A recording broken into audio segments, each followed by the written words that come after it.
بسم اللہ الرحمن الرحیم۔ جس انسان میں مروت نہ ہو اس کا دین بھی نہیں آتا۔ غفلت اور پتھر دل جیسی کے پاس ہو، ایسے بندہ جیسے سخت اور کوئی نہیں۔ یعنی غافل اور سخت دل، ان کی وجہ سے بلا کی جال میں بآسانی پھنس جاتا ہے۔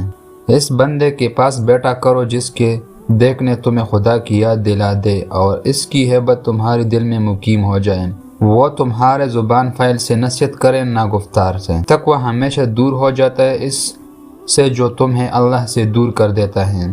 انسان جتنا زیادہ سمجھدار ہوگا اتنا ہی زیادہ اللہ کو پہچانے گا، جلدی مقصد پر پہنچ جائے گا۔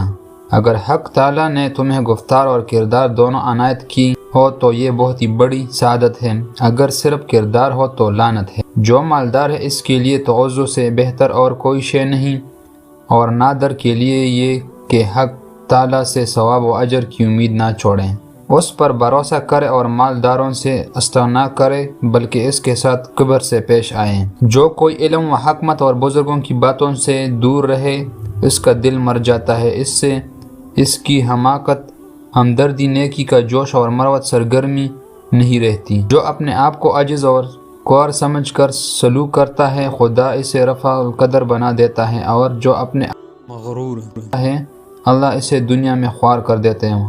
موجودہ وقت کی قدر قیمت کی جو بھی حفاظت کرے گا اس کی دنیا میں کوئی ماتے نہیں دے سکتا۔ جو گزر گیا اس کو بھول جاؤ۔ ایمان اور توکل یہ ہے کہ اپنی روٹی کھاؤ، اکرام دل سے چھوٹا لقمہ ڈال کر چباؤ، اور یہ یاد رکھو کہ جو کچھ تمہارا ہے وہ تم سے کم نہیں ہوگا۔ دو پل ایسے ہیں جس کو عورت کھالے تو عورت 70 سال تک 18 سال جیسی جوان نظر آئے گی، اور لیچ پل اور دوسرا خربوزہ۔ جو کچھ گزر گیا اس پر حسرت نہ کرو، اور جو آنے والا ہے اس کا اندیشہ مت کرو۔